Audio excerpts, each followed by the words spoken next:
Kekhawatiran dari perpanjangan usia pensiun TNI adalah adanya penumpukan perwira dan persoalan anggaran. Benarkah demikian?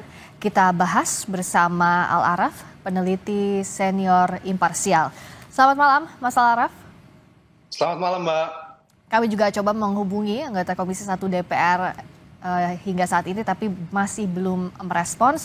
Saya ke Mas Al-Araf. Jadi kalau lihat akhirnya RUU TNI diketok jadi undang-undang. Kalau lihat pasal soal memperpanjang usia kerja, usia pensiun, ini apa yang imparsial lihat? Apa dampaknya? Ya, pertama adalah perpanjangan masa usia pensiun ini pernah dibahas di dalam satu perdebatan waktu pembahasan Undang-Undang TNI 34 2004.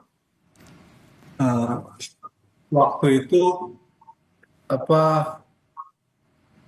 pembahasan tidak mempertimbangkan tentang persoalan ke depan akan seperti apa proses yang itu loh. Nah, halo? Ya, silakan Mas. Tadi agak terputus, silakan dilanjutkan.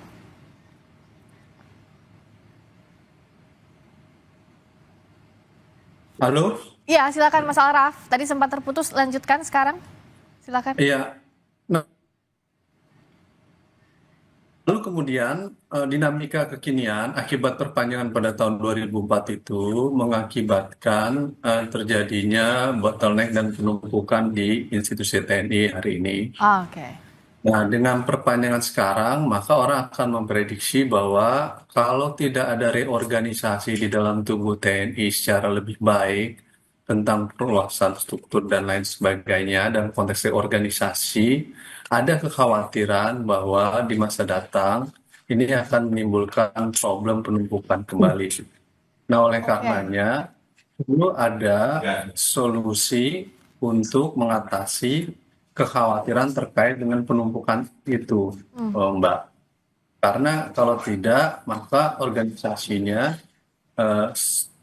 strukturnya tidak bertambah, tapi masa pensiunnya panjang sehingga penumpukan terjadi. Nah, problem bottleneck ini harus diatasi dan dicari formulasi rumus untuk mengatasinya dalam jangka ke depan. Karena Undang-Undang TNI sudah disahkan dan masa pensiun sudah akan lebih lama gitu. Waktu Mas Al-Araf hadir di rapat bersama dengan Komisi 1 DPR, apa masukan yang diberikan oleh imparsial kalau misalnya pensiun diperpanjang dan sekarang sudah diketok palunya? Apa waktu itu diskusi yang terjadi di dalam ruangan?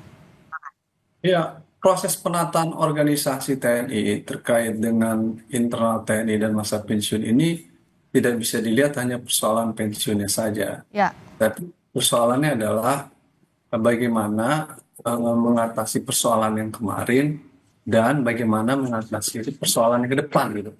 Persoalan yang kemarin itu kan masa perpanjangan dilakukan terjadi penumpukan hari ini. Nah, sekarang diperpanjang, lalu kemudian ke depan bagaimana antisipasinya. Banyak agenda yang dilakukan untuk mengatasi persoalan ini. Misalkan membangun satu program memperbaiki merit system di dalam struktur organisasinya. Sistem meritokrasi harus dibangun dengan baik. Konsekuensinya, proses pengangkatan, proses mutasi itu tidak bersikap subjektif lagi, tapi objektif gitu. Sehingga karir itu dibangun atas dasar kerja mereka, kerja prajurit masa waktu. Jadi bukan intervensi politik. Ya, meritokrasinya itu harus dibenahi ya, Mas Al-Araf ya. Oke. Saya koreksi terkait dengan seperti Mayor Teddy dan lain sebagainya kan itu jadi catatan karena dianggap tidak mengikuti pola meritokrasi kenaikan Teddy tadi itu. Kalau itu terus dilakukan, maka akan menjadi masalah dalam internal organisasi. Baik, kedua, mekanisme zero growth-nya harus dibangun. Nah, saya soal ini akan tanyakan ke Pak Oleh Soleh, anggota Komisi 1 DPR fraksi PKB. Selamat malam, Pak Soleh. Selamat malam, Pak. dengan Friska di sini dan juga ada Mas Al Araf, peneliti senior imparsial. Jadi Pak Oleh Soleh kan sekarang sudah diketok palunya, sudah disahkan menjadi undang-undang revisi undang-undang TNI ini. Urgensi memperpanjang usia kerja prajurit TNI ini apa? Karena tadi dari diskusi awal saya dengan Mas Al Araf, yang dikhawatirkan adalah bottleneck. Strukturnya tidak berubah, tapi semakin menumpuk perwiranya. Urgensi penambahan usia pensiun kan perintah daripada MK, bahwasanya ada kelompok masyarakat yang uji materi terhadap usia pensiun yang terjadi di TNI karena penyelarasan dengan Undang-Undang ASN seperti itu. Sesungguhnya ini kan perintah ya, perintah dari putusan MK. Kalau nanya urgensinya. Oke. Nah, kalau untuk Nah, antisipasi kalau potensi penumpukannya, misalkan ada kekhawatiran penumpukan misalkan karena ada penambahan, ada yang 1 tahun, 2 tahun, ada yang juga nyampe 4 tahun ya kalau nggak salah. Nah, sesungguhnya ini akan diatur di Permen nanti, peraturan pemerintah. Bagaimana agar betul-betul reorganisasi ini betul-betul mampu mengakomodir. Dan kami DPR bukan saja mereorganisasi, tetapi bagaimana maksimalisasi fungsi daripada prajurit TNI itu sendiri di setiap satuan-satuan. oke. Nah, ini juga apa ya, dalam rangka eh, menambah SDM pertahanan. Karena memang kalau misalkan ada bintang 1, bintang 2 yang memiliki knowledge, pengalaman, SDM yang bagus gitu kan, tetapi dia masih seger, masih fit, masih oke. Nah, ini kan kebutuhan negara kan masih banyak Tapi gitu. strukturnya akan dibuat itu atau tidak? Kalau tadi kata Pak Oleh Soleh kan ada peraturan pemerintah PP nanti yang akan mengaturnya lebih lanjut. Tapi apa rancangan solusinya seperti apa? Bayangan sejauh ini. Tataran teknis pelaksanaan kan diserahkan kepada pemerintah dan kita tidak di dalam undang-undang tidak kepada hal teknis ya. Tapi hal teknis itu akan diatur oleh peraturan pemerintah. Oke, nanti akan diatur di peraturan pemerintah. Kalau dari imparsial, apa opsi solusinya misalnya untuk mencegah potensi penumpukan perwira ini? Jangan sampai tadi kalau kata Pak Oleh Soleh kan bertambah, diperpanjang, kalau ada yang masih segar, masih bisa mengabdi, diperpanjang. Tapi di mana ditempatkannya? Imparsial apa opsi solusinya? Ya, pertama, tidak ada perintah putusan MK itu terkait hal ini. Yang ada adalah MK menolak gugatan tersebut karena menganggap kewenangan MK dalam konteks terkait dengan hal ini sesuatu yang sifatnya open legal policy, sehingga bukan MK yang memutuskan. Silahkan kalau mau mengatur di DPR. Kira-kira gitu, Mbak. Soal apakah akan diatur semuanya tergantung dari organisasi TNI. Kedua adalah terkait dengan solusi-solusinya.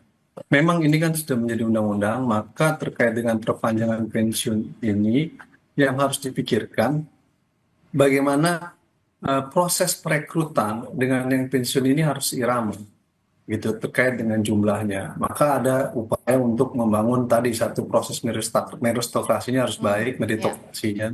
Nah, yang kedua, mekanisme zero growth-nya dilakukan. Antara perekrutan yang direkrut dan yang pensiun harus berimbang dalam prosesnya itu. Nah, nanti yang harus dicek tentang internal organisasi. Karena ini bukan hal yang mudah sih sebenarnya, Mbak. Ya. Tapi harus benar-benar ditata dan dilihat gitu. Lalu kemudian biasanya menambah tentang keberadaan perwira untuk di wilayah fungsional gitu. Saya lihat di draft undang-undang yang ada tuh jabatan fungsional gitu. Itu untuk memperluas Struktur ya. kenaikan pangkat terjadi, tetapi pada saat bersamaan jabatannya ada. Nah, tapi dikasih jabatan fungsional itu gitu. Nah, ini juga dilakukan gitu. Baik. Yang keempat tentu upaya menata ini harus lagi-lagi saya katakan tidak bisa dilakukan hanya sebatas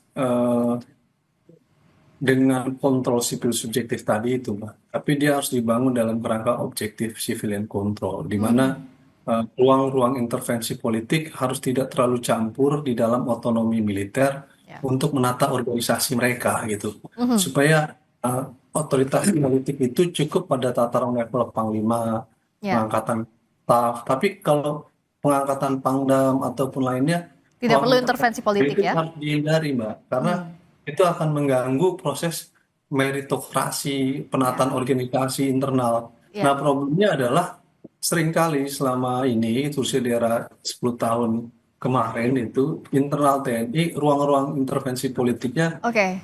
terlihat gitu dalam proses-proses yang jauh. Ya. Harus ada otonomi di dalam internal TNI untuk menata organisasi mereka sendiri. Baik, jadi jangan sampai ada Otoritas intervensi itu politik ya. panglima atau kepala staf gitu. Baik, jangan ada intervensi politik di organisasi, termasuk juga meritokrasi dan zero growth-nya. Kita lihat apakah di aturan teknis tadi bisa mengakomodasi saran-saran yang disampaikan oleh Imparsial. Terima kasih atas waktunya Pak Al Araf, peneliti senior Imparsial, dan Pak Oleh Saleh, anggota Komisi 1 DPR fraksi PKB. Selamat malam.